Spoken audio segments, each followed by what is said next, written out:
Bienvenue. Aujourd'hui, on va corriger les questions numéro 9, 10 jusqu'à 16 du concours d'accès à la faculté de médecine et de pharmacie FES 2017-2018. Question numéro 9, le dit le suivant. L'équation e à la puissance ix plus 1 est égale à 0 d'incliner le réel x. On a 5 affirmations. L'affirmation A admet deux solutions. L'affirmation B admet une solution unique pi. L'affirmation C n'admet pas de solution. L'affirmation D admet une infinité de solutions. L'affirmation E admet pi et moins pi comme solution unique. Parmi ces 5 affirmations, une seule est juste. On a e à la puissance x plus 1 est égal à 0. Tu peux dire e à la puissance moins x est égal à moins 1. Moins 1, on est qu'à avoir moins 1 sous forme trigonométrique. C'est 1 fois moins 1 qui est égal à 1 facteur de cos. Ça c'est cos de pi plus i sin de pi. I sin de pi, ça c'est 0. Ça c'est moins 1 qui est égal à e à la puissance i pi. Ça veut dire qu'on va dire que e à la puissance ix est égal à e à la puissance i fois pi. Ça est qu'on va dire que x est égal pi modulo de pi. Avec k appartient à z. Pardon. On va dire que x est égal à pi plus 2k pi avec k appartient à z. On a ici modulo de pi, car les fonctions sinus et cosinus, ça c'est cos de pi plus i sin de pi. Mais ne pas oublier que les fonctions sinus et cosinus sont périodiques de période de pi. C'est pour cela on a x est égal à pi modulo de pi.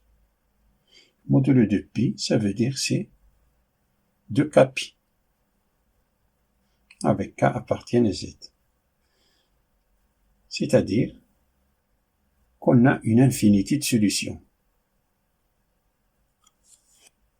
Par suite, bonne réponse c'est D.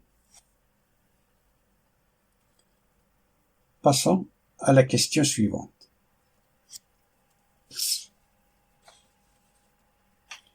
Qui nous dit la limite de la suite e indice n qui vérifie e indice n divisé par e indice n moins 1 est égal à e à la puissance moins 1, moins n, pour tout n appartient à n est égal à. On a 5 affirmations. L'affirmation A c'est e, l'affirmation B c'est e à la puissance moins 1, l'affirmation C c'est 0, l'affirmation D c'est moins l'infini, l'affirmation E c'est plus l'infini. Parmi ces 5 affirmations, une seule est juste.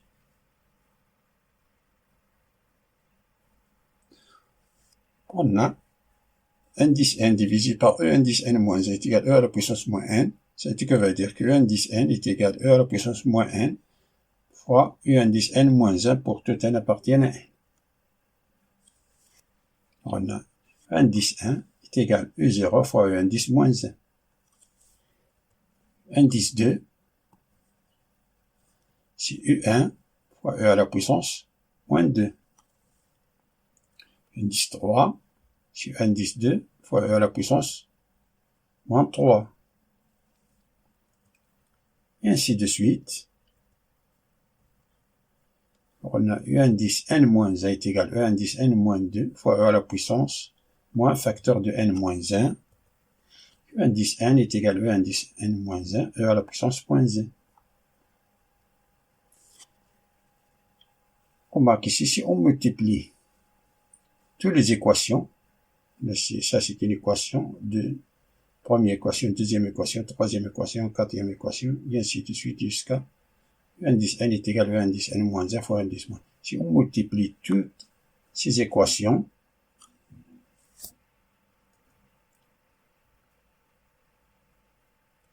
e indice 1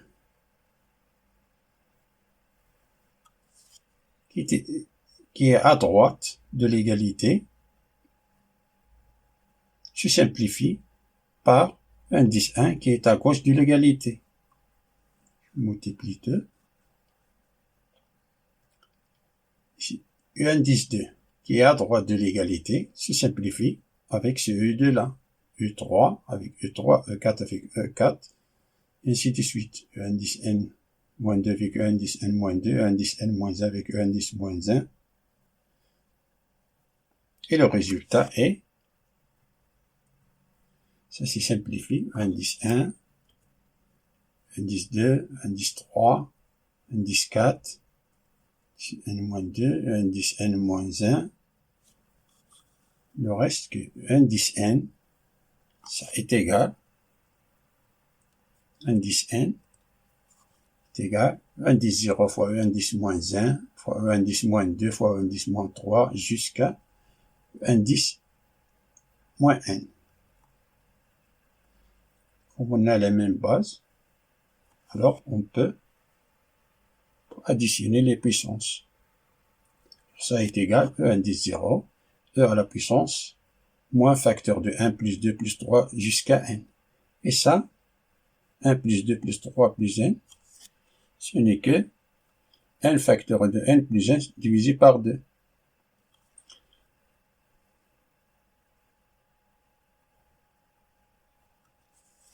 Et la limite, en plus l'infini du E indice 1, c'est la limite plus l'infini du E indice 0, E à la puissance moins facteur de N plus 1, divisé par 2. Ça est égal à E indice 0, c'est un réel, alors on le fait sortir de la limite. Si la limite en plus l'infini de E à la puissance moins facteur de N plus 1 divisé par 2. La limite en plus l'infini de moins N facteur de N plus 1 divisé par 2, ça c'est plus l'infini fois plus l'infini, c'est plus l'infini divisé par 2, c'est plus l'infini, moins 1 fois plus l'infini, c'est moins l'infini.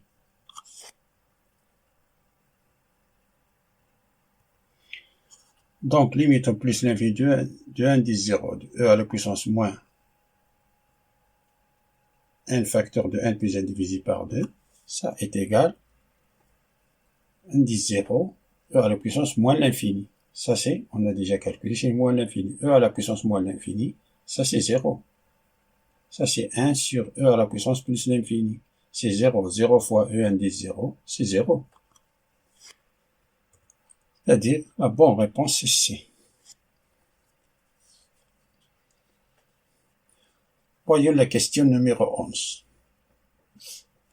qui nous dit la limite au moins l'infini du sinus du x sur x est égal à. On a 5 propositions. Proposition A, c'est moins l'infini. La proposition B, c'est 0. La proposition C, c'est moins 1. La proposition D, c'est 1. La proposition E, c'est plus l'infini. Parmi les 5 propositions, une seule est juste. On a la limite au moins l'infini. Sinus du x sur x.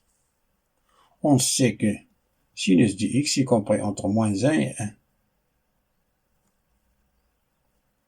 Si on multiplie cette inégalité par un nombre négatif, alors le sens de l'inégalité change.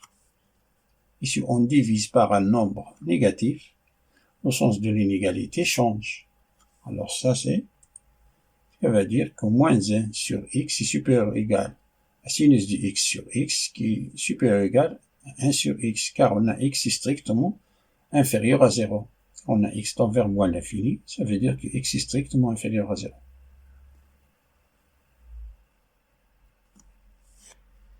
Et la limite au moins l'infini de 1 sur x, ça c'est 0, 1 sur moins l'infini c'est 0, et la limite au moins l'infini de moins 1 sur x, 1 sur moins l'infini c'est 0, moins 0 c'est 0.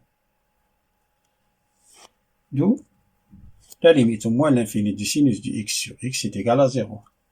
C'est-à-dire la bonne réponse c'est B.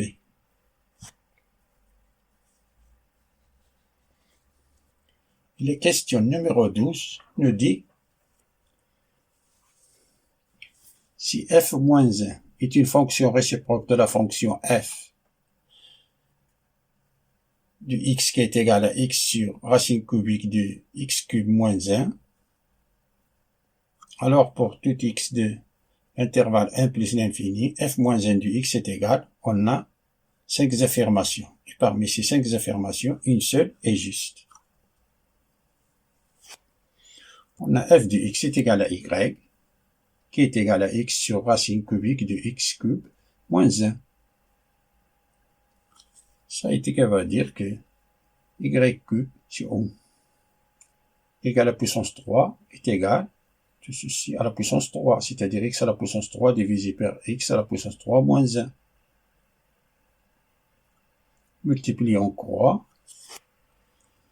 ce qui veut dire que y cube fois x cube moins y cube est égal à x cube. Ce qui veut dire que y cube x cube moins x cube est égal à y cube factorise par x cube. X cube facteur de y cube moins 1 est égal à y cube. Ça veut dire que x cube est égal à y cube divisé par y cube moins 1. Ça veut dire que x est égal à racine cubique de y cube divisé par y cube moins 1. Ça est égal à y divisé par racine cubique de y cube moins 1. On remplace y par x. On peut dire que, donc, f moins 1 du x est égal à x, on remplace y par x, c'est x, divisé par racine cubique de x cube moins 1. C'est-à-dire, la bonne réponse c'est A.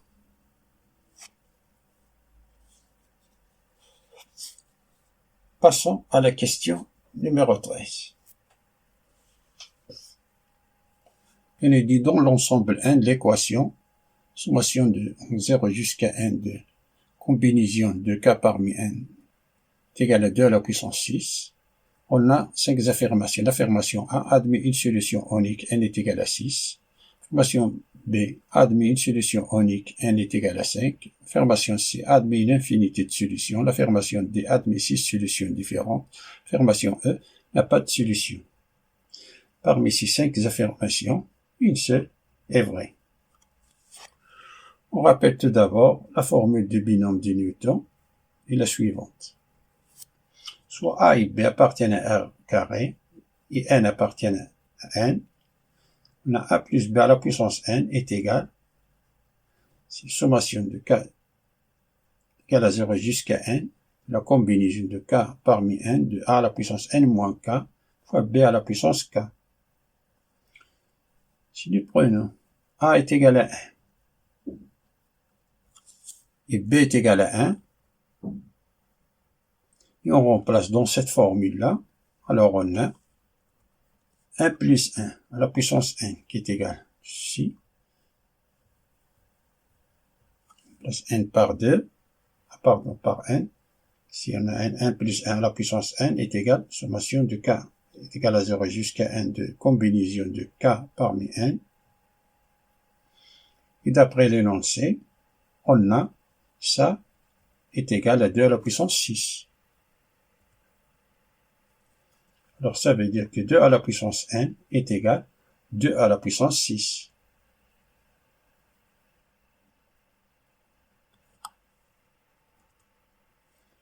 Si on fait entrer logarithme de base 2,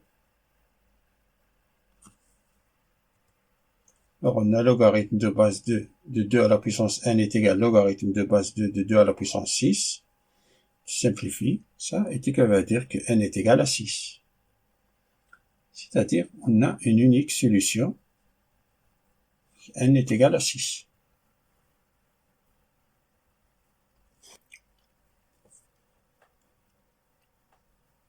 La question numéro 14 nous dit, pour tout réel x tel que la valeur absolue de x est inférieure à 1 et supérieure à 0, la suite u indice n définie par u indice n est égal à 1 plus la racine, la valeur absolue de x, tout à la puissance n, pour tout n appartienne à n.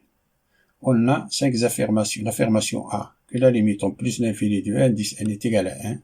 L'affirmation B, que la suite u indice n est divergente. L'affirmation C, que la suite u indice n est constante, pardon. L'affirmation D, qu'elle est strictement négative. L'affirmation E, strictement décroissante.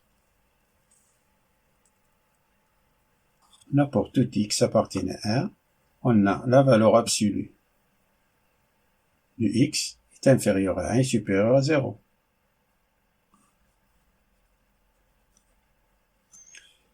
Ça veut dire que 1, si on additionne 1 dans cette inégalité, alors on a 1 est inférieur. 0 plus 1, c'est 1, est inférieur à la valeur 1 plus la valeur absolue de x qui est inférieure à 2. Par suite, la limite en plus l'infini de indice n est égale à la limite en plus l'infini de 1 plus la valeur absolue de x tout à la puissance n est égal à plus l'infini, car on a 1 plus la valeur absolue de x est strictement supérieure à 1. D'où la suite e indice n est divergente.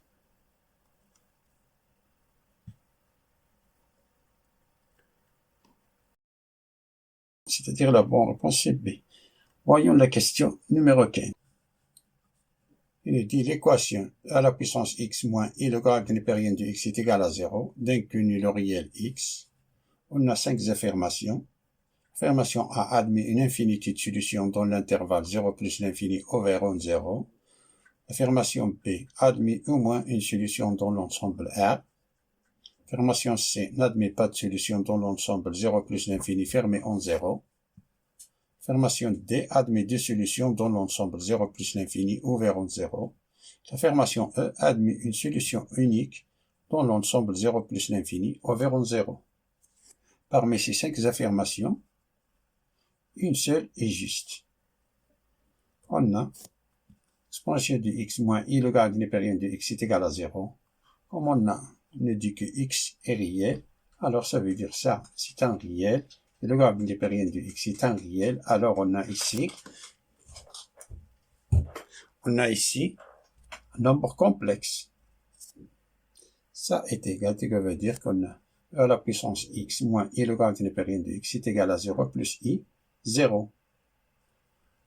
L'égalité entre deux nombres complexes peut appliquer, c'est-à-dire que e à la puissance x est égal à 0, i logarithme népérien de x est égal à 0.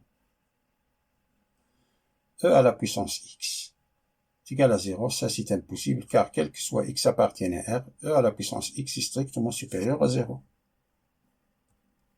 C'est impossible. Par suite, la bonne réponse qui n'admet pas de solution dans l'intervalle 0 plus l'infini. 0 plus l'infini, car on a le domaine de définition de cette équation, c'est 0 plus l'infini, car le logarithme népérien de x fonction logarithme népérien de x existe si et seulement si x est strictement supérieur à 0.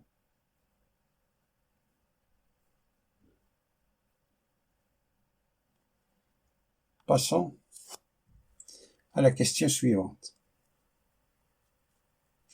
Dans l'ensemble E rapporté à un repère orthonormé direct O et GK, l'intersection de deux plans d'équation cartésienne P, équation x moins y plus z est égal à 0, et le plan Q d'équation x plus y moins z plus a est égal à 0. On a 5 affirmations. A, que l'intersection est un plan. Affirmation B, une droite du vecteur directeur U, coordonnées 1, 1, moins 1.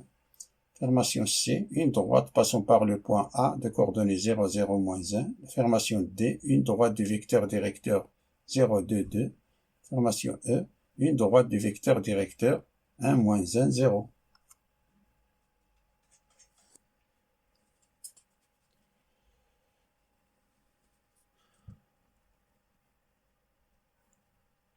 Un petit rappel sur la position relative de deux plans.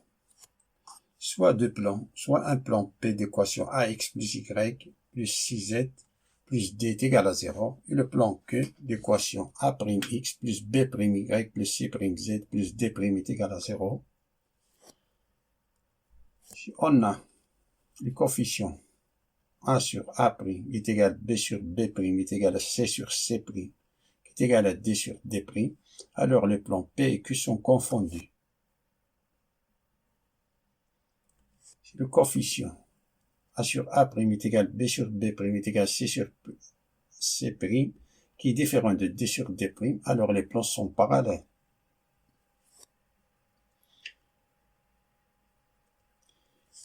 Si A sur A' est différent de B sur B', qui est différent de C sur C', alors les plans P et Q sont séquentes.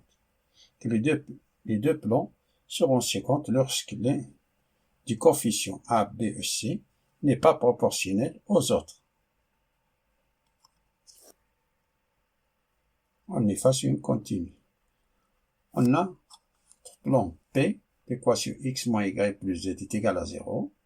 X, plan Q de x plus y moins z plus 1 est égal à 0. Comme on a 1 sur 1 est différent de moins 1 sur 1, donc les plans P et Q sont 50. C'est-à-dire que l'intersection entre les deux plans, c'est une droite. Donc l'affirmation A est fausse.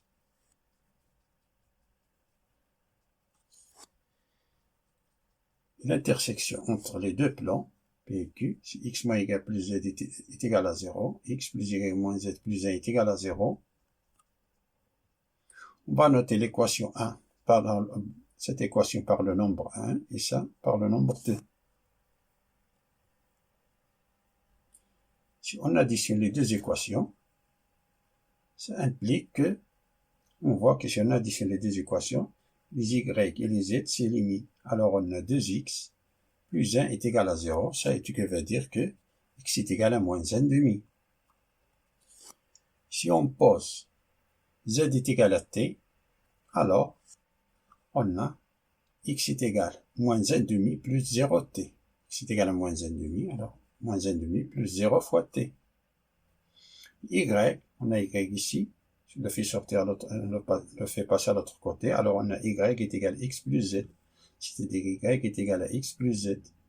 Ici, moins z, si z on le fait passer à l'autre côté, alors on a z est égal à x plus y. De toute manière, on a z c'est t.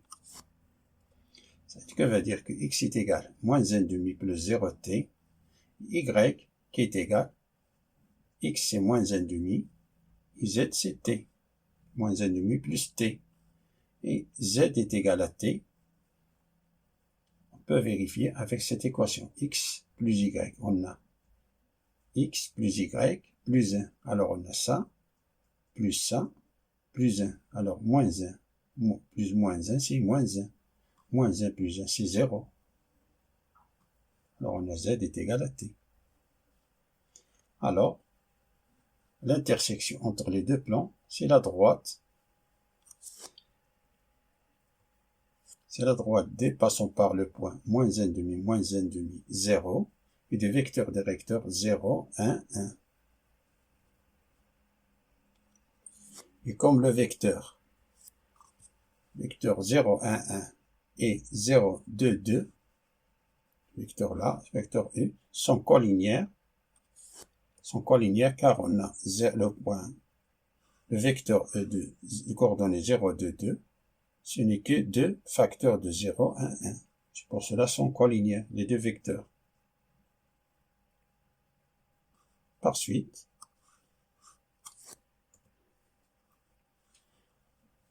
la bonne réponse est D. Une droite de vecteur directeur E, coordonnées 0, 2, 2. Fin de la résolution de ces questions, de 9 jusqu'à 16, de concours de médecine, de FES, année 2017. Je vous souhaite bon courage et à bientôt.